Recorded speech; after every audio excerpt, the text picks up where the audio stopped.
Alors, pensez-vous que la création de cette nouvelle unité aidera vraiment les policiers sur le terrain? Bah, malheureusement, non. C'est que M. Darmanin n'invente même pas l'eau chaude, il invente l'eau tiède, comme mes collègues syndicalistes de d'autres syndicats l'ont souligné. C'est déjà le rôle des CRS. C'est déjà les missions des CRS, mais les CRS sont employés à faire tout et n'importe quoi aujourd'hui, donc ils ne peuvent plus remplir leur cœur de métier. La deuxième chose également, là, il va faire une unité test à la CRS 8, c'est-à-dire qu'il va vider les 150 fonctionnaires de la CRS 8 pour en mettre 200 dans cette nouvelle unité. Donc en fait, il ne crée rien, il fait un tour de passe-passe, c'est un joueur de bonneteau, il change les personnels de place, et il va leur dire cette fois-ci, vous allez faire votre métier pour lequel vous êtes engagé. Mais c'est complètement lunaire comme réaction. Nous sommes dans de la communication, de la surcommunication, pour finalement quelque chose qui va pas mieux marcher qu'avant, parce que c'est le rôle des CRS qui est détourné de leur mission par ces mêmes politiques. Et en plus, il peut y avoir même une implication financière pour nos collègues qui sont payés pour leur jour de déplacement. Si là, en plus, ils ne sont pas mobilisés sur certaines missions dans d'autres départements, ils auront une perte de salaire. Donc c'est contre-productif pour la protection des citoyens et financièrement pour les policiers. Alors, manifestement, ces unités seront équipées avec de nouveaux équipements, dont des 4x4. Pourquoi ne pas équiper celles déjà existantes? Ben justement, voilà, on est sur de la communication. Si jamais on équipait toutes les compagnies de CRS normalement, ce serait bien. Mais donc là, c'est un aveu d'échec de M. Darmanin. Il dit, je n'ai pas le budget pour donner les moyens à la police d'exercer ses missions. Donc du coup, plutôt que de dire que je suis nul et que je ne sais pas comment faire, je vais créer une unité d'élite en disant, celle-là, je l'équipe bien.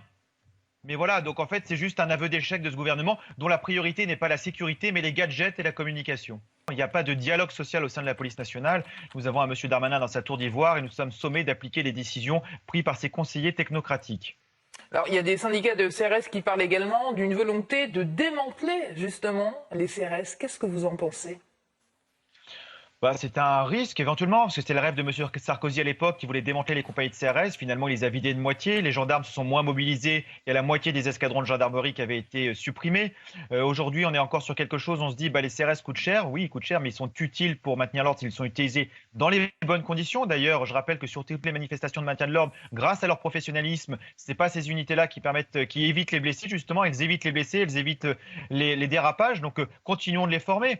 Alors après, si c'est un jeu de bonneteau pour dire on va créer ces super unités pour fermer les unités de CRS, oui, c'est à craindre. D'ailleurs, c'est ce qui se passe tout de suite. La CRS 8, donc dans le sud de l'Île-de-France, va fermer pour laisser place à une nouvelle unité de super CRS. Donc on est juste sur un tour de passe-passe. Alors, cette unité devra être déployée en cas de troubles graves avec la crainte d'escalade, de violence. Quel type d'événements, selon vous, seront concernés par ces nouvelles équipes? Bah là, on n'en sait rien, vu que c'est le chaos dans la France, que rien n'est fait pour gérer déjà la police au quotidien, pour maintenir la confiance avec la population, pour maintenir la sécurité dans différents quartiers. C'est des communautés comme les Tchétchènes à Dijon qui font la loi. Sur les manifestations, les policiers n'ont pas l'ordre d'interpeller les gens qui viennent commettre des actes criminels et délictuels, mais uniquement de réprimer les manifestants qui viennent derrière. Donc en fait, déjà, on ne sait pas sur quoi ça va être utilisé, parce que déjà, la police a le moyen d'agir en tant que telle, et il faut qu'elle soit juste commandée de façon cohérente et efficace. Et aujourd'hui, nous n'avons pas ça. Nous n'avons pas ces politiques qui veulent prendre les bonnes décisions. Nous n'avons pas des directeurs qui sont capables de s'opposer aux politiques, qui sont plus des courtisans. Et aujourd'hui, c'est le chaos complet. Donc là, on est dans de la communication, mais malheureusement, sur le terrain, ça ne va rien changer. Ils pourraient les déployer où ils veulent. C'est pas 200 personnes de plus qui vont faire la différence. Il y a des unités de CRS déjà qui sont là. Il y a des policiers qui s'occupent dans les quartiers. Il y a des policiers qui font répondre à l'appel 17. Donc que chacun joue son rôle et ses missions pour lesquelles il est employé, et ça ira déjà beaucoup mieux. Alors on a le Beauvau de la sécurité qui devrait pas tarder à commencer puisque ça avait été annoncé au mois de décembre pour le mois de janvier. Qu'est-ce que vous en attendez de cette grande réunion ? Que ça se termine vite parce que c'est une mascarade. On est en train de nous préparer une pièce de théâtre. Une pièce de théâtre, déjà rien que pour le motif, comment il a été convoqué. Il a été convoqué par M. Macron, par le secrétaire général uniquement d'unité SGP qui est adhérent à La République En Marche.